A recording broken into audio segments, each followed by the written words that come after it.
Dear viewers, this is Arshad Awan, and we have Miss Rodneyse Bichotte, who is running for Assembly, and November 4 is the date. And we welcome you on Kavish TV. How are you? Thank you, thank you. I am well, Mr. Awan. Thank you for having me here at Kavish New York TV. It's a pleasure to be here. Sure.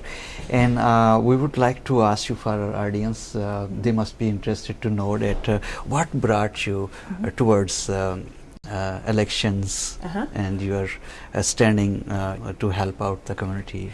Yes, well, you know, surprisingly, in my earlier career when I went to school, I did not study anything in government nor political science. I'm actually in the math and science. I was a former math teacher. And then I was an electrical engineer. I see. Right. And then after that, I got 5 degrees, and then I went into business. I see. And worked on Wall Street. But what happened is that I came back to my community, and I noticed that nothing has changed over 20 years. All right. You know, after working on Obama's campaign in Chicago, when he first ran for U.S. Senate, many people didn't know who he was. I had a taste of politics. That was my very first time. And this was in 2004. I see. I came back in 2005. I worked on Wall Street, and I just saw things haven't changed. And then I worked on Kevin Parker's senatorial race in 2008. And in 2010, I said, you know what? It's time for me to make a change. And so I decided to run for office. You know, that's nice. That's nice. So you are hopeful for number 4? Oh yeah. I'm very hopeful. And this particular community, which have a very diverse. They have a large Pakistani community. They have a large African American, Caribbean, Jewish, and others. And they have all supported me in the September primary. In New York, the primary is probably the more important in New York City because it's majority Democrat. I see. I see. That's very nice. And would you kindly let us know that what kind of changes are in your mind to bring? Right. Well, there's a lot of changes. On the state level, I want to push for things around immigration reform. I'm a descendant of Haitians. My parents came from another country.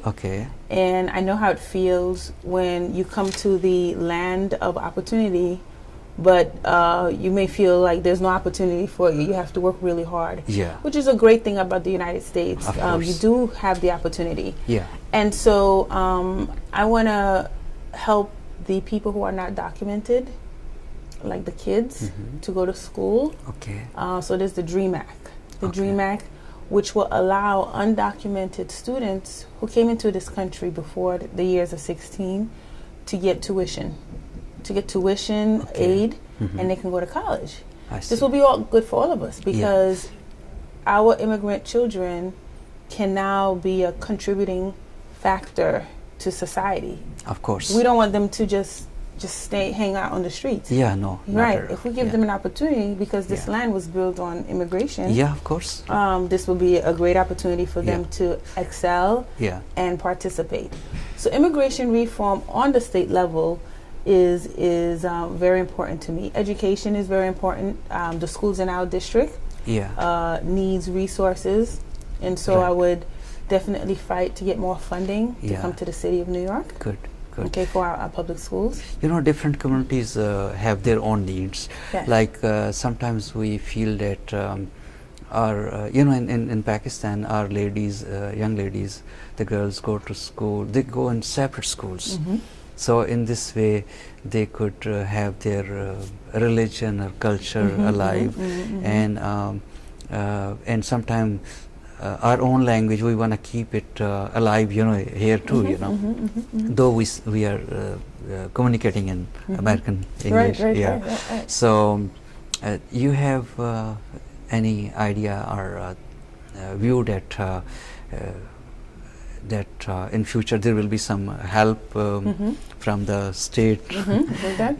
Well, it's been a concern for many taxpayers in terms of church and state. You know, we understand that there are a lot of private schools that have a religious segment. Yeah. Okay, whether it's in the Muslim community, the Jewish community, the Christian community. Yeah. You have Catholic schools, Yeah. you have yeshivas, Seventh-day Adventist schools and stuff Yeah. like that. And again, because religion is part of the culture, you want to maintain that. It's been brought to the attention of the state for parents to get some tax credit. That's how they're trying to do it. Yeah. But it's very sensitive, and the leadership don't want to support that in particular right now. I see. Okay, so it's very, and once I get into the assembly, I can find out more and more what's the whole back. Yeah. Is it really taking tax dollars away and things of that nature? Okay. However, we are making strides in terms of embracing our culture, the language, and so Yeah. forth. Yeah. Bill de Blasio, as you know, he's pushing immigration reform. Of course. He has started the municipal ID, Okay. where you don't have to be documented to get a municipal ID. Okay. With that ID, you'll be able to use it many places, hospitals, driving. Okay. It will be your identification, and everybody gets that ID. Okay. That Okay. way you're not discriminated Okay. against. Yeah. He also is focusing on 5 immigrant communities, Okay. and the Pakistani community is one of them. The language, Haitian Creole is Yeah. one of the others. Of course, Spanish is Russian. Yeah. And we have Urdu.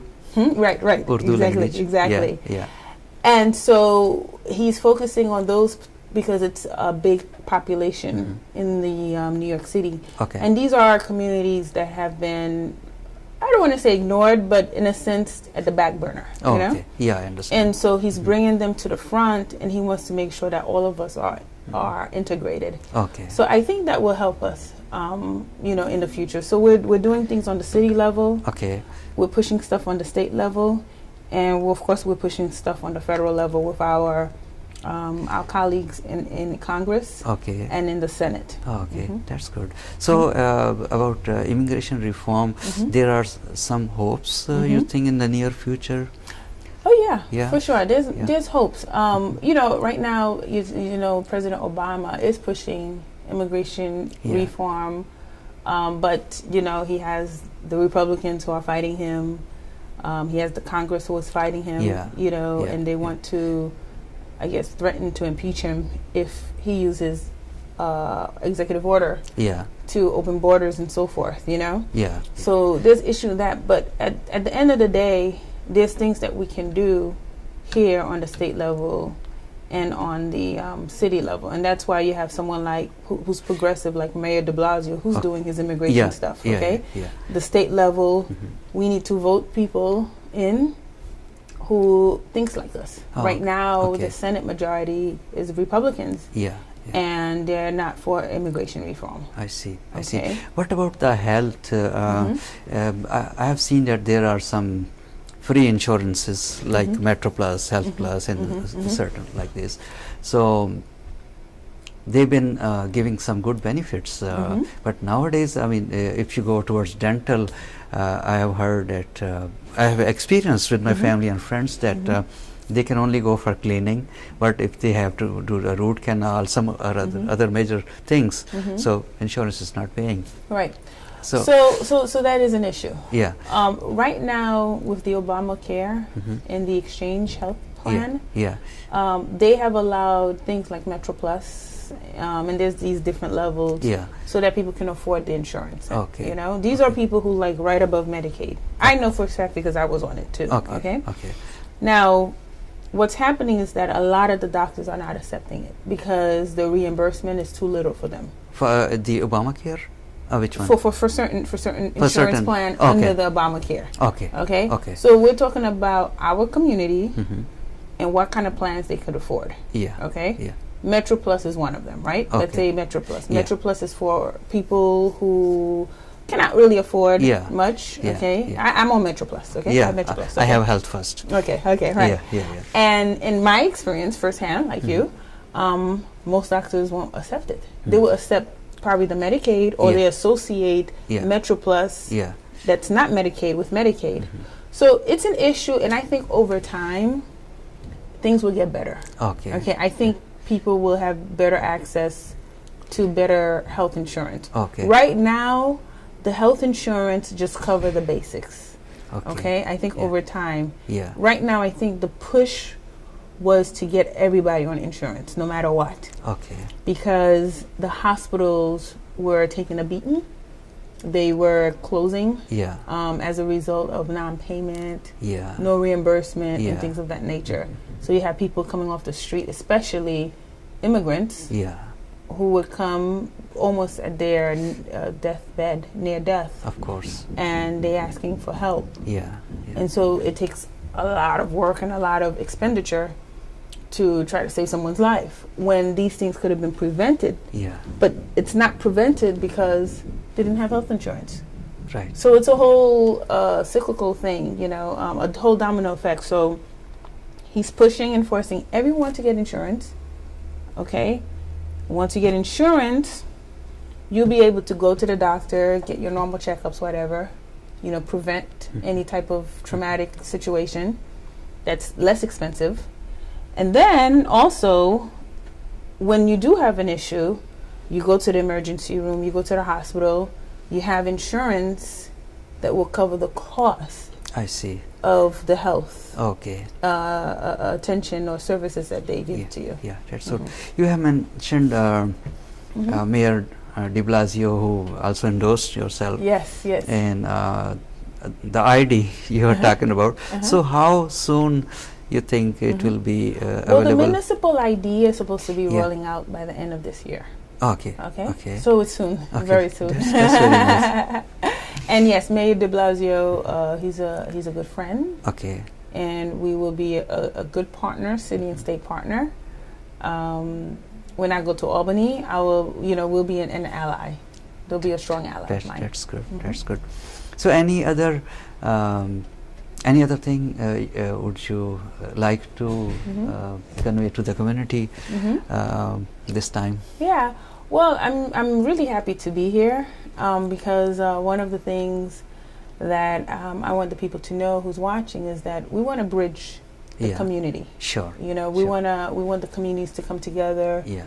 We're all one family, and there's no reason why we should be working in silos. Yeah, of course. So that's why my advisory council, Baza Rui, she's going to be on my advisory council. I see. As I'm putting programs together to make sure that the Pakistani community is included. I'm going to have someone from the Jewish community, someone else from the Spanish community, to make sure that our programs reaches all. Yeah, I would say you chose right person. Ms. Bazaru is very active in helping out. Oh yeah, the she's community. Great. Yeah, I'm so excited. I'm so excited. Yeah, sure. So, and I'm excited about this community because when I was an engineer. Okay. I almost went to Pakistan. I didn't get a chance to. I see. Because I was traveling around the world. Okay. But I had a death in my family, so I had to come back. But my colleagues, my colleagues were in the Asian, South Asian, Indian, Pakistan, all the different, we were engineers together. Okay. So that goes back many years, almost 20 years. Yeah. That's good. That's good. Yeah. So, thank you so much for giving us time today. And as you are hopeful. Thank you. So, all the best. Thank you. And I hope that you tell everyone to vote November 4th. Sure. And vote for Rodneyse Bichotte. Yeah. I am your candidate. November 4th. Don't forget to vote. The polls are open from 6 in the morning to 9 p.m. And I'm at the 42nd Assembly District, which covers the Flatbush, East Flatbush, Ditmas Park, Kensington, Midwood part of Brooklyn. Thank you.